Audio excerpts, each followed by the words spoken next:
क्या आपने कभी सुना है किसी ऐसे तालाब की कहानी जहां जाने वाले वापस तो आते हैं मगर पहले जैसे कभी नहीं रहते। यह कहानी है जंघोल के श्राप की। एक 17 साल का लड़का और एक पेतनी आत्मा जिसने उसकी जिंदगी हमेशा के लिए बदल दी। मेरा नाम कोनोक बेनाजी है।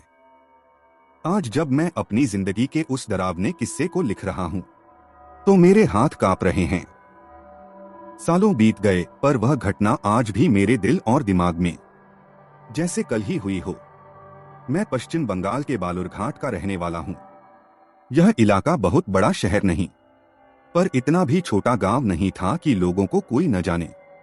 नदी किनारे बसा यह कस्बा अपने छोटे छोटे बाजारों, मिट्टी की गलियों और मंदिरों की घंटियों के लिए मशहूर था। बचपन से ही मुझे अपने गांव की हर चीज प्यारी लगती थी। सुबह होते ही हल चलाते किसानों की आवाजें आती, औरतें नदी पर कपड़े धोती, बच्चे गलियों में कंचे खेलते और शाम को चौपाल पर लोग बैठकर राजनीति और पुरानी कहानियां छेड़ते। मेरा परिवार साधारण था। पिता मेहनती इंसान थे और मां बेहद स्नेहमयी। हमारे घर का माहौल सादगी से भरा था। मेरे 2 छोटे भाई बहन थे जिन्हें मैं पढ़ाई में मदद करता और खेलों में शामिल करता।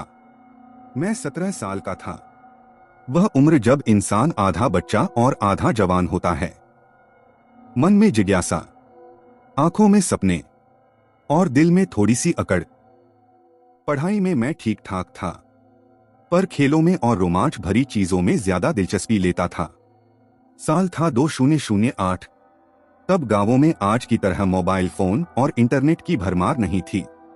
टीवी पर शाम को चेटकी सीरियल या खेल का समाचार देखना ही बड़ी बात थी। लोग अभी भी रेडियो पर गाने और खबरें सुनते थे। गांव की गलियां मिट्टी की थीं। बरसात में कीचड़ से भर जाती और गर्मियों में धूल उड़ाती। फिर भी उन गलियों में बच्चों की किलकारियां गूंजती थीं। गर्मी की छुट्टियां मेरे लिए सबसे खास होती थीं। तब हम किताबें बंद करके खेलों, घूमने और रिश्तेदारों के घर जाने में लग जाते। मुझे हमेशा अपने मामा के घर गाजोल, मालदा जिला जाने का इंतजार रहता था। गाजोल की चर्चा मेरे दिल में हमेशा खास रही। वहां का घर बड़ा था। आंगन में आम और लीची के पेड़ लगे थे। मामा मामी बेहद प्यार करने वाले थे। छुट्टियों में जब यह तय हुआ कि मैं गाजोल जाऊंगा तो मेरा मन खुशी से भर गया। मां ने मेरे लिए कपड़े पैक किए, थोड़ा बहुत खाने का सामान भी दिया। मैंने अपने दोस्तों से विदा ली। वे सब बोले, कोनोक वहां से आम जरूर लाना। किसी ने कहा, गाजोल के बगीचे की आमों की मिठास अलग है। मेरी छोटी बहन ने जिद की, भैया मुझे वहां के बांसुरी वाले मेले से खिलौना जरूर लाना। इन छोटी छोटी बातों में यात्रा का उत्साह और बढ़ गया। गाजोल पहुंचने के लिए हमें बस और ट्रेन दोनों पकड़नी पड़ती थी। मुझे सफर बहुत अच्छा लगता था। बस की खिड़की से बाहर खेतों को देखना, पेड़ों को पीछे भागते देखना और स्टेशन पर चाय बेचने वालों की आवाजें सुनना मेरे लिए रोमांच का हिस्सा था। रास्ते में मैंने देखा, धान के खेत लहरा रहे थे। पगडंडियों पर औरतें घड़े लेकर चल रही थीं और छोटे छोटे तालाबों के किनारे बकरियां घास चर रही थीं। हर दृश्य जैसे किसी कहानी की किताब से निकलकर सामने आ रहा हो। दिल में एक उत्साह था, पर कहीं न कहीं थोड़ी घबराहट भी थी, क्योंकि मैंने सुना था कि गाजोल गांव में एक जगह है जहां लोग जाने से डरते हैं। जब मैं गाजोल पहुंचा तो मामा ने मुझे स्टेशन पर ही ले लिया। उनके चेहरे पर हमेशा की तरह मुस्कान थी। मामी भी बहुत खुश हुई। उन्होंने कहा, आ गया हमारा कोनोक, अब घर में रौनक बढ़ेगी। घर पहुंचते ही मुझे वही पसंदीदा नजारा मिला। बड़ा आंगन, आम और लीची के पेड़ों की ठंडी छाया और रसोई से आती मसालों की खुशबू। मैंने मन ही मन सोचा, ये छुट्टियां बहुत मजेदार होंगी। पर मुझे कहाँ पता था कि यहीं से मेरी जिंदगी का सबसे भयावह अध्याय शुरू होने वाला है। गाजोल गांव अपने आप में बहुत प्यारा था। सुबह होते ही चारों तरफ जीवन की हलचल शुरू हो जाती। किसान बैलों के साथ खेत में निकलते, औरतें घर के आंगन में धान कूटती, बच्चे गलियों में दौड़ते खेलते। दिन में गांव बहुत जीवंत लगता था। हर गली से आवाजें आती, चाय की दुकानों पर लोग इकट्ठा होकर गर्मागर्म बहस करते। दोपहर तक खेतों से मछलियों और पकाई हुई दाल की गंध हवा में घुल जाती। पर भाई, जैसे ही सूरज ढलता, गांव की रूह बदल जाती। हवा भारी लगने लगती, पेड़ों की डालियां अजीब ढंग से हिलती और गलियों में अचानक सन्नाटा छा जाता। कुत्ते भी बिना वजह भौंकने लगते। लोग कहते थे, यह सब जंघोल की वजह से होता है। जंघोल गांव से थोड़ा दूर जंगल और झाड़ियों के बीच फैला हुआ लगभग 10 बीघे का तालाब था। यह कोई साधारण तालाब नहीं था। उसका पानी हमेशा गहरा और काला दिखाई देता, मानो उसके नीचे कोई और ही दुनिया छिपी हो। गांव वाले इस तालाब का नाम लेते ही कांप जाते थे। किसी भी बच्चे को वहां जाने की मनाही थी। यहां तक कि बड़े भी उस रास्ते से जल्दी जल्दी निकल जाते और कभी पीछे मुड़कर नहीं देखते।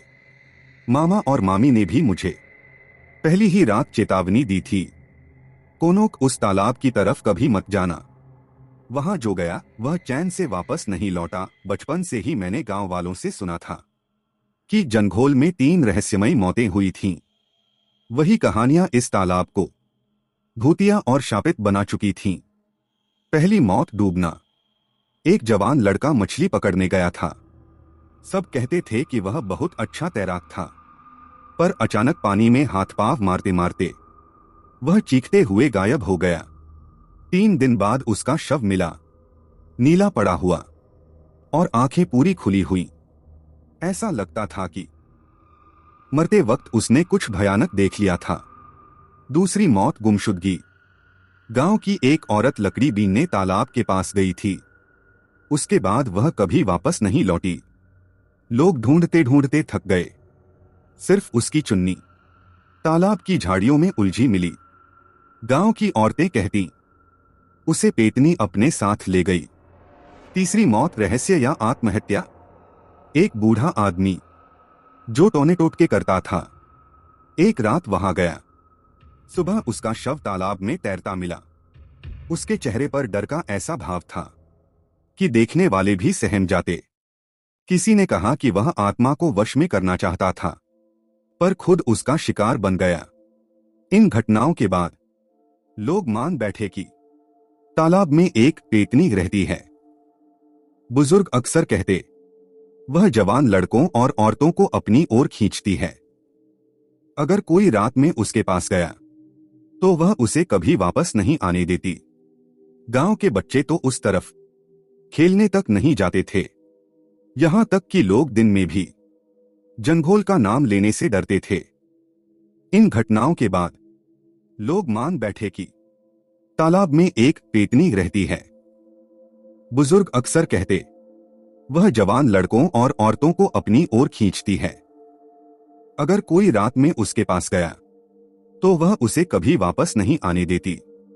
गांव के बच्चे तो उस तरफ खेलने तक नहीं जाते थे। यहां तक कि लोग दिन में भी जंघोल का नाम लेने से डरते थे। गाजोल में मेरा हर दिन नए रोमांच से भरा था। सुबह खेतों में घूमना, दोपहर को बगीचे से आम तोड़ना और शाम होते ही दोस्तों के साथ खेलना। गांव के बच्चे बड़े ही मिलनसार थे।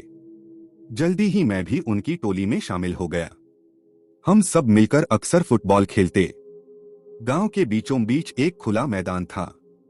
चारों तरफ पेड़, बीच में मिट्टी की जमीन, जहां खेलते समय धूल उड़ती रहती थी।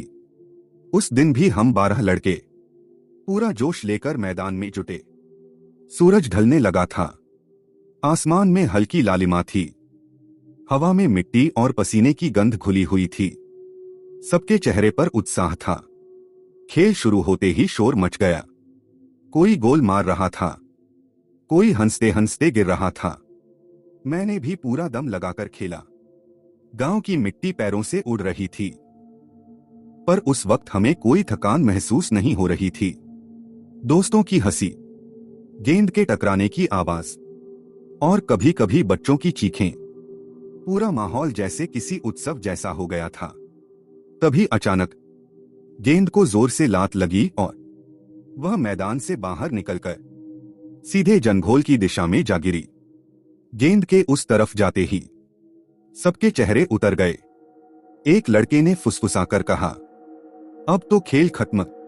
दूसरे ने डरते हुए कहा, नहीं भाई, वहां मत जाना, वो तालाब अशुभ है।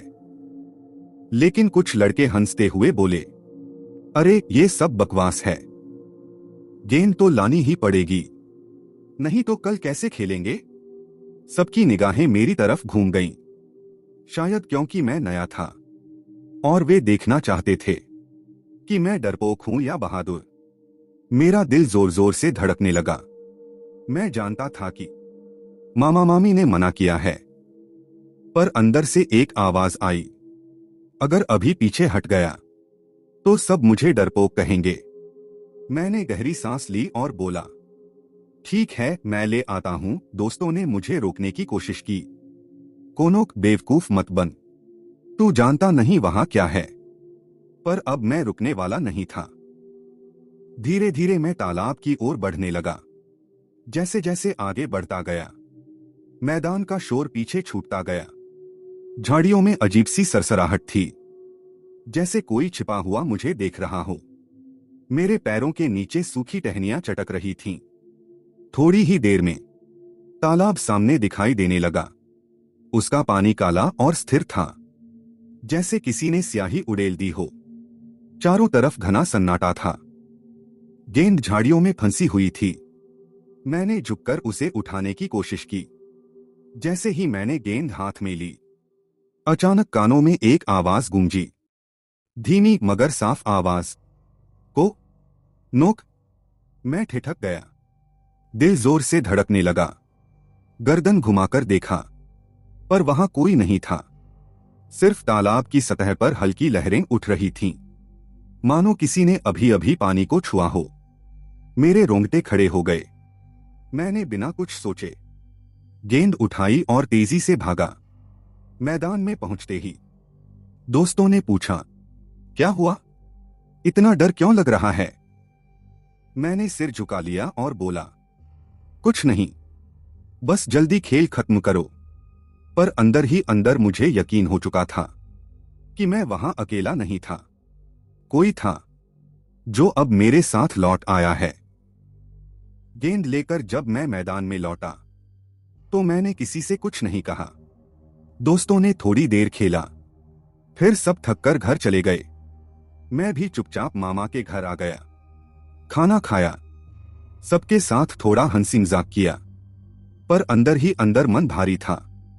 मुझे लग रहा था जैसे कोई मेरे पीछे पीछे घर तक आया हो। उस रात मैं बिस्तर पर लेटा, पर नींद आने का नाम ही नहीं ले रही थी। तालाब के पास सुनी वह फुसफुसाहट अब भी कानों में गूंज रही थी। खिड़की से आती हवा अजीब सी ठंडी लग रही थी। अचानक लगा जैसे कमरे का माहौल बदल गया हो। दीवारों पर परछाइयां हिलने लगीं, हालांकि लालटेन की लौ स्थिर थी।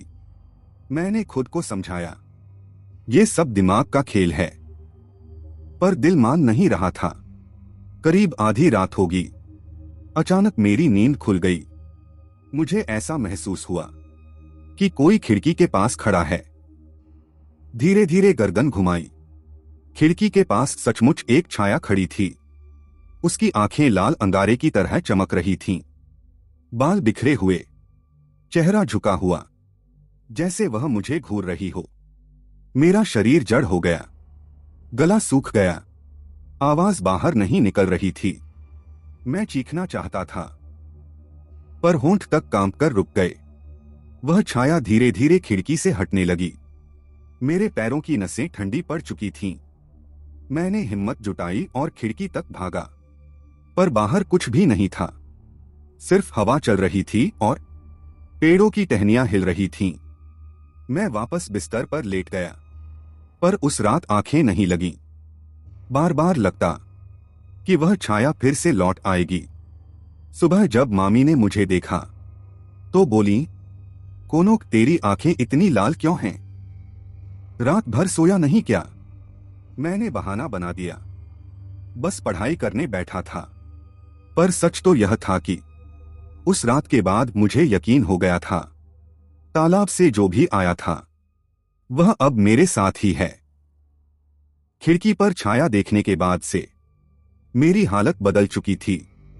दिन में मैं सामान्य दिखने की कोशिश करता, पर रात होते ही मन में डर घर कर जाता। उसके बाद की रातों में मेरे साथ अजीब घटनाएं होने लगीं। कभी मुझे लगता कि कोई मेरे कान में धीरे से नाम पुकार रहा है, को नोक। कभी अचानक कमरे का दरवाजा अपने आप हिलने लगता। कभी बिस्तर पर लेटे लेटे शरीर पर ठंडी लहर दौड़ जाती, जैसे किसी ने बर्फीला हाथ रख दिया हो। पहले तो मैंने सोचा यह सब वहम है, पर जब ये बातें रोज होने लगीं तो समझ आया कि यह कोई साधारण चीज नहीं। सबसे डरावनी बात यह हुई कि मैं नींद में उठकर अजीब जगहों पर पहुंचने लगा। एक रात मामा ने मुझे घर के आंगन में खड़ा पाया। चांदनी बिखरी हुई थी, मेरे पैरों में कीचड़ लगा हुआ था। उन्होंने झकझोर कर जगाया, कोनोक, तू यहां कैसे आया? मैंने चारों तरफ देखा, मुझे कुछ याद ही नहीं था। बस इतना लगा कि अभी अभी कोई मुझे यहां खींच कर लाया था। मामा मामी डर गए। उन्होंने कहा, बेटा यह अच्छा संकेत नहीं है, तू सोते सोते बाहर क्यों चला जाता है? पर मेरे पास कोई जवाब नहीं था। एक और रात मुझे सपना आया। मैं फिर से जनघोल तालाब के पास खड़ा था। तालाब के पानी में एक औरत का चेहरा साफ दिखाई दे रहा था। उसके लंबे बाल पानी में फैले हुए थे। वह होंठ हिला रही थी, कुछ कह रही थी, पर शब्द सुनाई नहीं दे रहे थे। अचानक वह औरत पानी से बाहर निकली। उसकी आंखें अंगारों जैसी थीं। वह धीरे धीरे मेरी ओर बढ़ी। मैं भागना चाहता था, पर पैर जैसे जमीन में धंस गए थे। मैंने चीख मारी और आंखें खोल दी, पर जागने के बाद पाया कि मैं सचमुच बिस्तर पर नहीं था।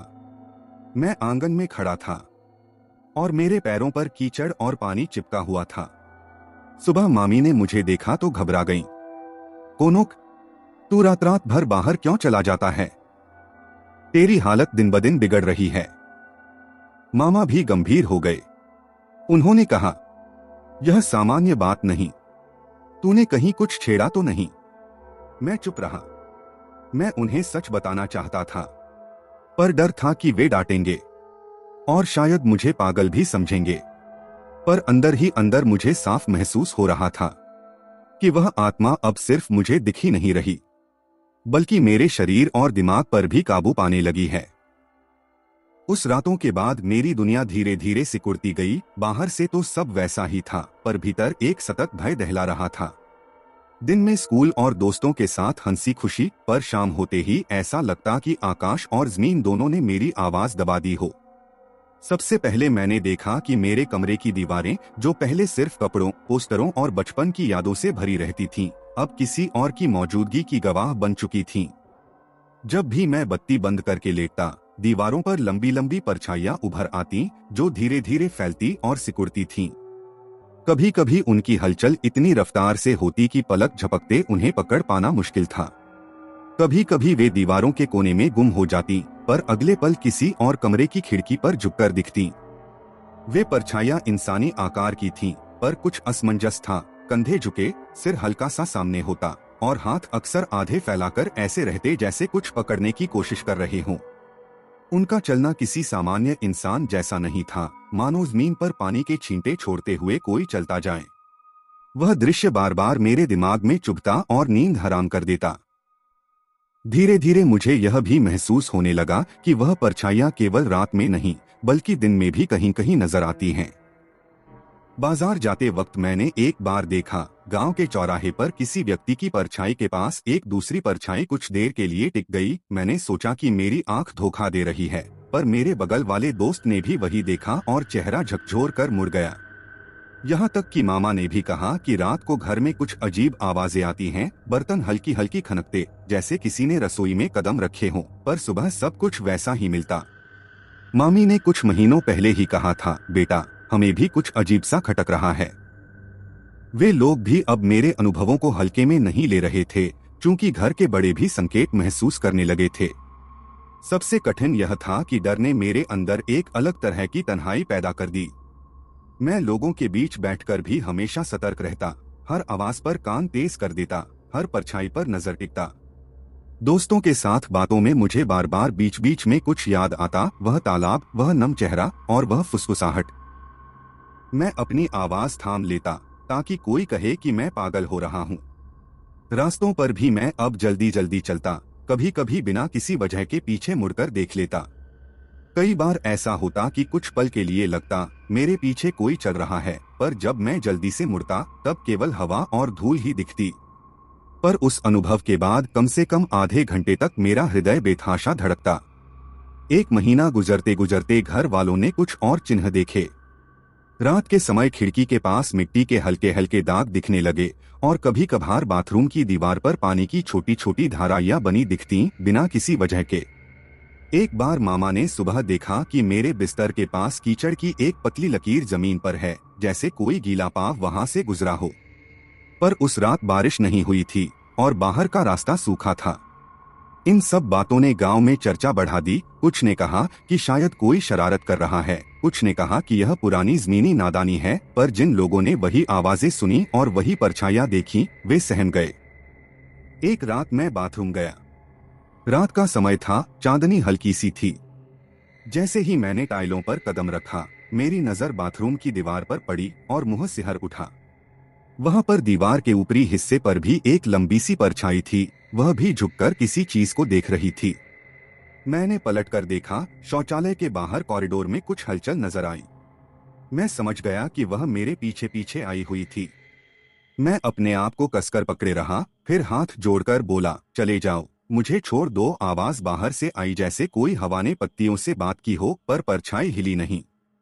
वह थोड़ी देर खड़ी रही और फिर धीरे धीरे कोने में गायब हो गई। मैंने सांस छोड़ी, पर पता था कि वह वापस आएगी। और वाकई वह वापस आई, हर रात एक नई जगह पर। वक्त के साथ गांव में भी डर फैलने लगा। कुछ लोग रात में घरों के बाहर मोमबत्ती जलाकर बैठते थे, बुजुर्ग किसी ताल अथवा मानदेवी की दुआ पढ़ते थे। कुछ नौजवानों ने कहा कि यह पुरानी कहानी का असर है और इसे अंधविश्वास कहना चाहिए, पर जब वही नौजवान अकेले रात में गलियां पार करते, उनकी भी चाल बेहतर होती। स्कूल के दिनों में कुछ लड़के मजाक करने के नाम पर तालाब की ओर झुकते और लौटते, पर वे अब शोर शराबे में भी जल्दी से घर लौट आते। गांव में झुक झुक कर बातें होने लगीं। उसने देखा क्या, किसके घर पर कीचड़ था, कल रात कौन काफी देर तक बाहर निकला। ये सब बातें अब रोज के किस्से बन गईं।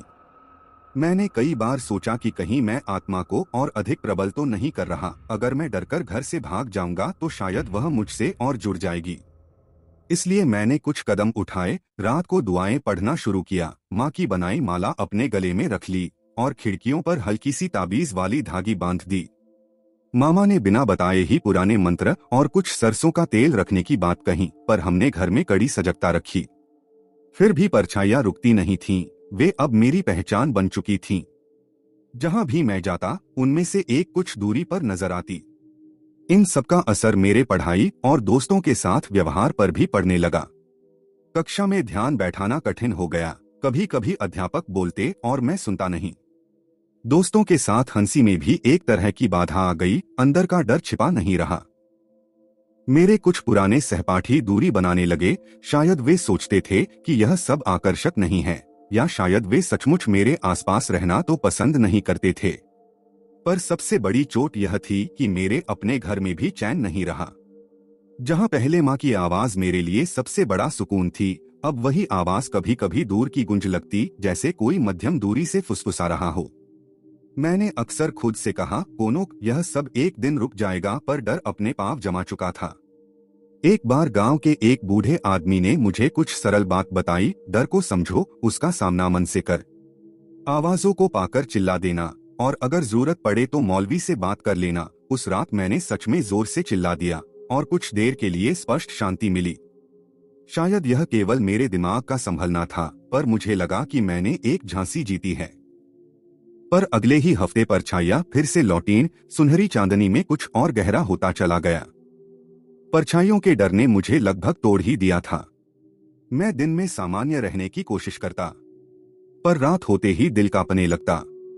मामा मामी भी अब समझ चुके थे कि यह मामला साधारण नहीं है। उन्होंने मुझे एक शाम गंभीर स्वर में पूछा, कोनोक, तू सच सच बता, क्या तू जंघोल गया था? मैं चुप रहा, पर मेरी चुप्पी ही सब कुछ कह गई। मामा ने माथा पकड़ लिया और बोले, हाय भगवान, हमने कितनी बार मना किया था। उस दिन मामा मुझे गांव के कुछ बुजुर्गों के पास ले गए। वे लोग चौपाल पर बैठे थे, हुक्का पी रहे थे और धीमे स्वर में बातें कर रहे थे। जैसे ही मैंने जंघोल का नाम लिया, सभी के चेहरे उतर गए। एक बूढ़े ने कांपती आवाज में कहा, बेटा, वहां जाना मौत को बुलाना है। वहां एक पेतनी रहती है। मैंने हिम्मत करके पूछा, पेतनी कौन? दूसरे बुजुर्ग ने गहरी सांस ली और कहा, बहुत साल पहले की बात है। गांव में एक औरत रहती थी। लोग कहते थे कि वह टोना टोटका जानती है। वह सुंदर थी, पर समाज ने उसे स्वीकार नहीं किया। उसे डायन कहकर तंग किया गया। एक दिन गांव वालों ने उसे मार डाला और उसका शरीर उसी तालाब में फेंक दिया। तीसरे ने जोड़ा, मरते वक्त उसकी चीख इतनी भयानक थी कि आज भी तालाब की लहरों में गूंजती है।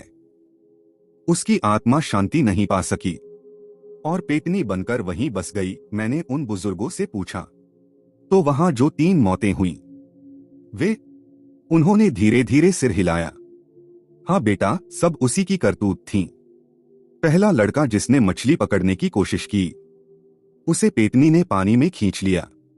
वह औरत जो लकड़ी बीनने गई थी, उसे पेतनी ने साथी बना लिया। और वह बूढ़ा जो टोने टोटके करता था, उसने आत्मा को वश में करने की कोशिश की, पर आत्मा ने ही उसे मार डाला। यह सुनकर मेरे पैरों तले जमीन खिसक गई। अब सब साफ था। जो भी उस तालाब में गया, वह वापस चैन से नहीं लौटा। मामा मुझे उसी शाम गांव के मौलवी के पास ले गए। वे बुजुर्ग पर तेज नजरों वाले इंसान थे। मैंने उन्हें सब कुछ सच सच बताया। उन्होंने ध्यान से सुना, फिर बोले, बेटा, जिस दिन तूने गेंद उठाई, उसी दिन पेतनी तेरे पीछे आ गई। अब वह तुझे अपना मान चुकी है। वह रात को तुझे खींचती है, तेरे सपनों में आती है। तेरे पैरों पर कीचड़ उसी का है। मेरे रोंगटे खड़े हो गए। मैंने कांपते स्वर में पूछा, क्या मैं बच सकता हूं? मौलवी ने गंभीर स्वर में कहा, हां, पर आसान नहीं है। तुझे फिर से उसी जगह जाना होगा। तालाब के किनारे उसका सामना करना होगा, वरना यह आत्मा तेरी जिंदगी तबाह कर देगी। उस रात मैं सो नहीं पाया। मौलवी की बात बार बार दिमाग में गूंज रही थी। फिर से उस तालाब पर जाना, जहां से यह सब शुरू हुआ। मेरे शरीर में डर की सिहरन दौड़ गई, पर कहीं न कहीं मुझे भी एहसास हो गया था, यह खेल अब खत्म करना ही होगा, नहीं तो यह पेतनी मेरे पूरे जीवन को नष्ट कर देगी। मौलवी की चेतावनी मेरे कानों में गूंजती रही। अगर बचना है तो उसी तालाब पर जाकर सामना करना होगा। यह सुनकर मैं भीतर से हिल गया। सच कहूं तो मैं वहां दोबारा जाने के बारे में सोचकर ही कांप जाता था, पर अब कोई रास्ता नहीं था। अगर मैं पीछे हटता तो शायद वह आत्मा मेरी रूह तक को निगल जाती। मामा ने उस रात मौलवी को घर बुलाया। उन्होंने मुझे काले धागे में बंधा एक ताबीज दिया। फिर बोले, डरना मत, डर ही उसका सबसे बड़ा हथियार है। अगर तू टूट गया तो वह जीत जाएगी। मामी ने रोते हुए मेरा माथा चूमा। उन्होंने कहा, बेटा, हिम्मत रखना, हम सब तेरे साथ हैं। मैंने कोशिश की कि उनके सामने साहसी दिखूं, पर अंदर से मेरा दिल कांप रहा था। रात के करीब 11 बजे हम लालटेन लेकर जंघोल की ओर निकले। मामा, मामी और मौलवी मेरे साथ थे। जैसे जैसे तालाब करीब आता गया, मेरे पैरों में भारीपन बढ़ता गया। झाड़ियों में हवा अजीब आवाज कर रही थी। चारों तरफ ऐसा सन्नाटा था जैसे पूरा जंगल सांस रोककर खड़ा हो। तालाब के पास पहुंचते ही मेरे शरीर में ठंडक दौड़ गई। पानी बिल्कुल काला और स्थिर था। मानो मौत की चादर बिछी हो। मौलवी ने मुझे तालाब के किनारे खड़ा किया और मंत्र पढ़ने लगे। अचानक तालाब का पानी हिलने लगा, लहरें उठीं और धीरे धीरे एक औरत का साया ऊपर आया। लंबे भीगे बाल, चेहरा आधा झुका हुआ, आंखें लाल अंगारों जैसी। उसका चेहरा डर और क्रोध का मिलाजुला रूप था। उसकी आवाज फुसफुसाहट जैसी थी। को नोक, तू मेरे पास क्यों नहीं आया? तू अब मेरा है। वह धीरे धीरे मेरी ओर बढ़ने लगी। मेरे पैरों के नीचे कीचड़ फैलने लगा। ऐसा लग रहा था कि जमीन मुझे खींच रही है। मौलवी जोर जोर से मंत्र पढ़ने लगे। लालटेन की लौ कांपने लगी।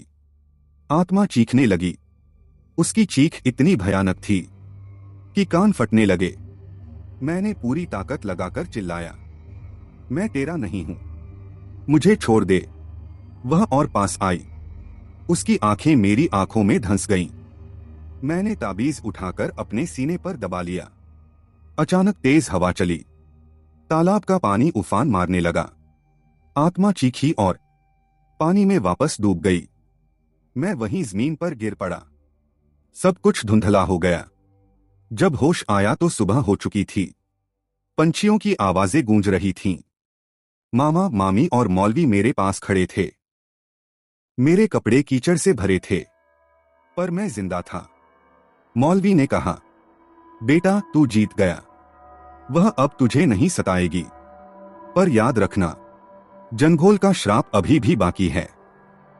उस जगह से दूर रहना। जंघोल वाली उस रात के बाद मेरी जिंदगी कभी पहले जैसी नहीं रही। हाँ, मौलवी की मदद से मैं बच गया था। आत्मा ने मुझे छोड़ दिया था, पर उसका असर मेरे भीतर हमेशा के लिए दर्ज हो गया। महीनों तक मैं रात को नींद में चौंक कर उठ जाता। कभी खिड़की से आती हवा में वही फुसफुसाहट सुनाई देती। कभी लगता कि दीवार पर परछाई हिली, पर हर बार खुद को समझाता, यह सब दिमाग का खेल है। आत्मा अब चली गई है। पर सच यह था कि उसकी यादें कहीं नहीं गईं। आज भी जब बरसात की रात में तेज हवा चलती है और तालाबों का पानी काला हो जाता है, तो मेरी रूह कांप उठती है। गांव के लोग अब भी जंघोल से डरते हैं। कोई वहां नहीं जाता। कभी कभी राहगीर कहते हैं कि तालाब के पास रात में किसी औरत की हंसी सुनाई देती है। कोई कहता कि वहां लाल आंखें चमकती हैं। मेरा मन मानता है कि उस आत्मा की कहानी अभी खत्म नहीं हुई। वह तालाब अब भी उसका बसेरा है। सालों बीत चुके हैं। मैं अब बड़ा हो गया हूं, पर जब भी उस घटना को याद करता हूं तो एक गहरी सीख मिलती है। हर जगह पवित्र नहीं होती। कुछ जगहें शापित होती हैं, जहां इंसान को कदम नहीं रखना चाहिए। जिज्ञासा अच्छी है, पर कभी कभी यह जानलेवा भी हो सकती है। डर से भागना नहीं चाहिए, पर यह मान लेना चाहिए कि हर ताकत इंसान के काबू में नहीं होती। जब मैं बालूरघाट में अपने घर की छत पर बैठता हूं तो कभी कभी गाजोल की याद आ जाती है। मामा मामी अब बूढ़े हो चुके हैं, पर जब हम मिलते हैं तो जंघोल का नाम कोई ज़बान पर नहीं लाता। और मैं अब भी कभी कभी सपने में देखता हूं कि तालाब के पानी पर लहरें उठ रही हैं। अगर आप भी इस कहानी से डर गए तो सोचिए, उस तालाब के अंधेरे में अब भी कौन भटक रहा होगा। ऐसे और भी डरावने किस्से सुनने के लिए चैनल को सब्सक्राइब जरूर करें और वीडियो को लाइक करना मत भूलिएगा।